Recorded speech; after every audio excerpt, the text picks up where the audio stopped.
Chciałbym zaprosić następnego prelegenta, pana Jarosława Pondera z ITU. Proszę bardzo. No to pan się sam przedstawi. Dziękuję bardzo.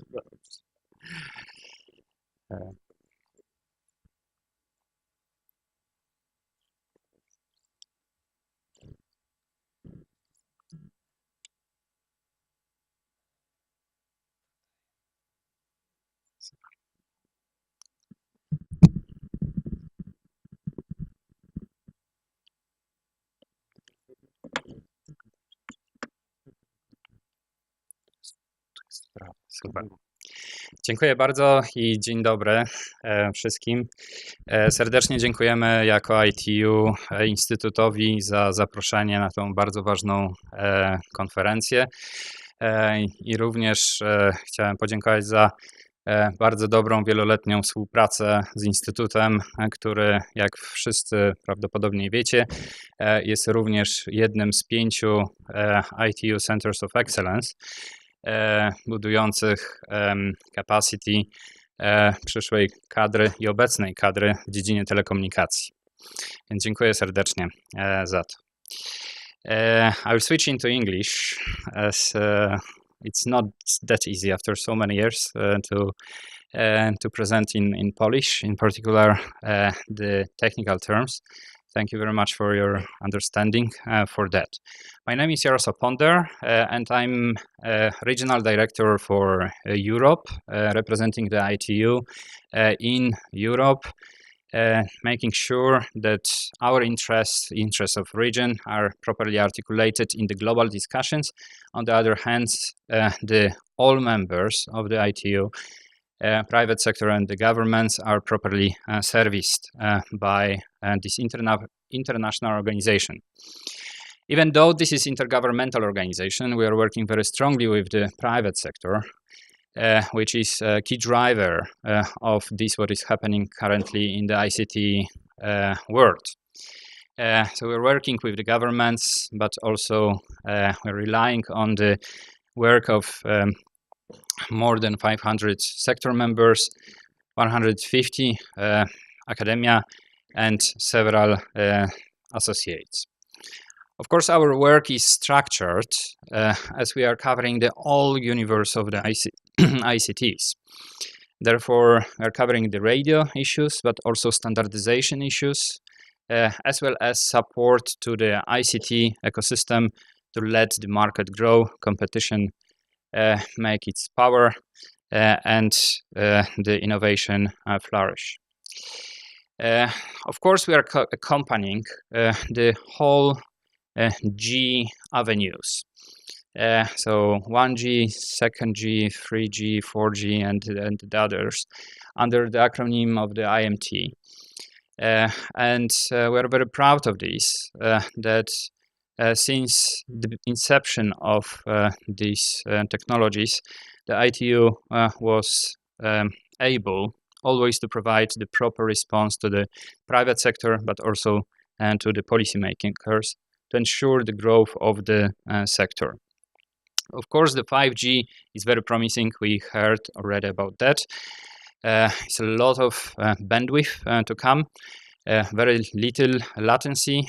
The next year is key for the 5G rollout, as the World Radio Communication Conference 2019 will be held and will determine also on the spectrum allocation that we can travel over the world with the one 5G device, or not only device, but also the equipment which is monitoring our heart, our blood pressure, and the other innovations which we can imagine to be on the market on the global market. Of course, the spectrum is value, and this is the reason why also the discussion on EMF is so of the importance for, in particular, for those countries where these limits are very restrictive, because they're impacting the rollout of the 5G, and this is something that we'll see just in a few other slides. So we are looking towards the WRC to identify the additional allocation of the global spectrum for the 5G technologies.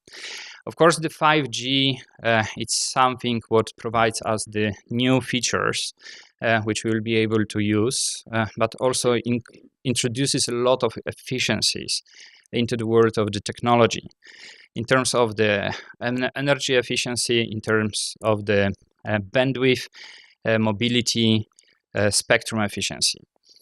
From the left graph, we can see how much better the first evaluations are showing the 5G would be for the future of the ICT ecosystem. What of course creates a lot of different business opportunities to be introduced.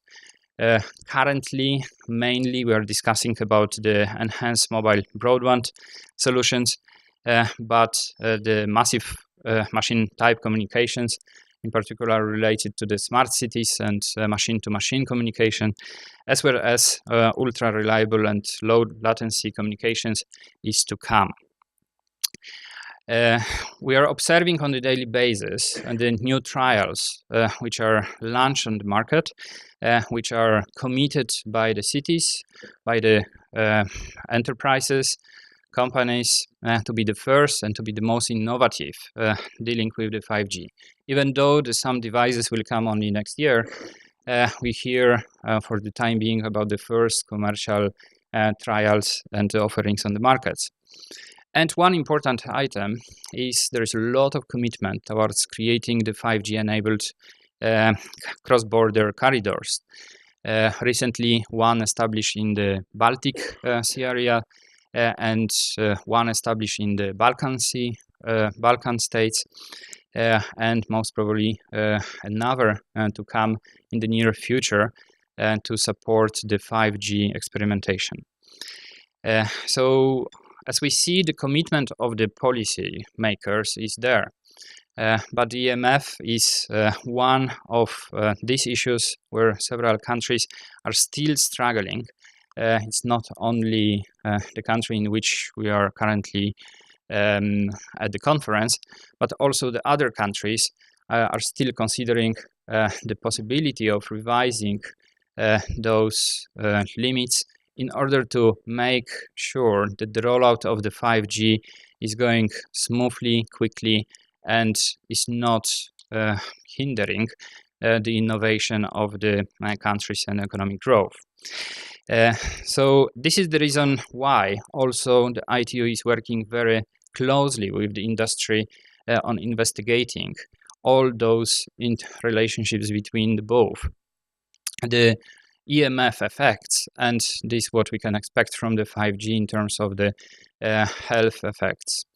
Of course, the ITU is not prescriptive organization. We are issuing the recommendations, but we are issuing them based on the ICNIRP recommendations, and we are looking for the evidence-based evidence-based recommendations to be applied by the others and to be referred by the others once they are doing the policy making, but also once they are developing the technologies. This is the reason why our cooperation with the ICNIRP and the World Health Organization is so important, as we see this relationship crucial for the rollout of the big markets. Of course, our commitment to the EMF is coming from the guidance of the member states, which was and the mandate which was renewed just in Dubai 3 weeks ago to the work on the EMF, tasking concretely to further even and intensify our efforts in this field, making sure that the work is used properly by the countries and is based also on the multi-stakeholder approach, including the inputs from the private sector and international organizations. This is the reason why also in September we have provided one of these 120 inputs to the ICNIRP review. And I assure you that this was not dot or comma, but this was serious business with the concerns on the ICT sector. So let's take a look what the different sectors are doing in this field.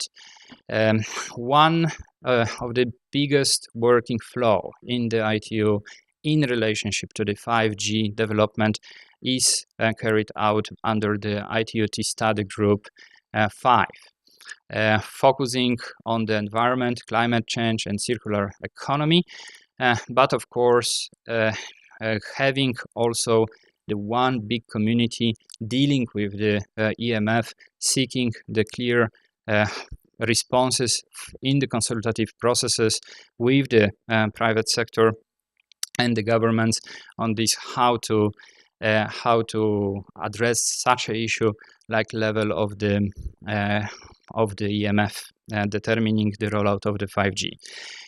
ITUT is issuing the recommendations, which are the formal documents, non-binding technical standards for the industry and the governments, which are then supplemented by the documents, consensus-based documents, providing the evidence for anything what we have in the recommendations. This is the reason why this is so important, that your contribution is also incorporated in this workflow. And if some of you are still not on this workflow, you are kindly invited to join this work, and we'll be happy to incorporate you in the working process. Of course, the ITUT, apart from the recommendations, there are currently around 10 recommendations related to the measurement and monitoring of the EMF. Also provides the human capacity building in field of the EMF, providing the guidelines on the EMF. Even we have the mobile app at the one-stop shop on whatever is related to the EMF. So we are encouraging you also to take a look at this. And as I mentioned, for the specific items of the interest, we are developing in the multi-stakeholder approach the supplements addressing the concrete issues, documenting also the evidence. And one of those supplements is number 9 on the 5G technology and human exposure to radio frequency EMF, which basically provides the foundations for the whole work on this relationship between the both. And we're very happy that our compatriot is leading a lot of work on this. Mr. Frederick is with us today, and thank you very much for leading this this work. And then there is this second supplement, which is of the crucial importance, bringing to the attention of the global community the challenge of the interdependence of the low limits being below the ICNIRP and IEEE standards, which is determining the future of the 5G rollouts. And what this supplement is advocating for is drawing attention basically to the 4 concrete issues. One, providing the clear link between the efficiency of the use of the spectrum and the limits. The moment when we are having the limit too restrictive, then the all allocated spectrum, which is expected to be received from the auctions or from the licenses, cannot be effectively used. So we are per se losing on the natural resource, which is the economics loss. On the other hand, also technology innovation is restricted because the deployment of the all antennas, in particular in massive MIMO and beamforming and small cells of all equipment in the dense areas, is impossible because of the distance between the equipment and the human beings. Also, in addition, all these restrictions require much more equipment to be installed to reduce the power. And this is the reason why the cost will increase, because it's estimated that in some dense areas, much 3.5 times more of the sites in urban areas by 2025 should be installed, and in the highly dense sites like Warsaw, it would require even 7 times more of the equipment. What does it mean? Basically, higher cost and in the long term, higher prices for the end consumers. And then the last argument, which we have also in the paper, is that in the flow of the during the times of the increasing requirement for the data flow, of course, those places where the data flow will be mostly demanded and required, they will not be provided. And this is the reason why, in fact, the full benefit of the 5G will be harmed through this and would require reconsideration. Of course, apart from this, we are also having the work in the radio communication sector.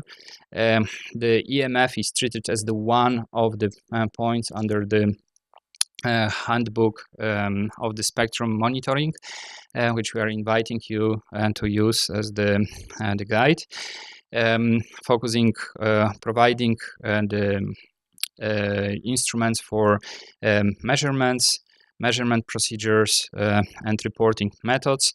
And in addition, there is ongoing work under the working party 1C on the EMF, on the measurement techniques, and on the presentation of measurement results. And the final outcomes are expected to be finalized by 2019. In addition to this, also radio communication sector provides the guide, practical guides on the measurement, in particular on the EMF assessment. And this is something what can be used in the practical terms. Also, the development sector, as I said, the ITU is composed via the 3 sectors. One of those is dealing more with the policies, with the assistance to the countries, and the interaction with the countries which encounter certain challenges in the policy setting. Therefore, under the study groups, we are providing the different type of responses, including to the EMF, in the final report launched last year on the EMF. This work is continuing. The study group, after the outcomes of the development conference, reconvened this year and agreed on the work in the future, much more concise and much more focused, building upon the outcomes of the other sectors of the standardization and of the radio communication.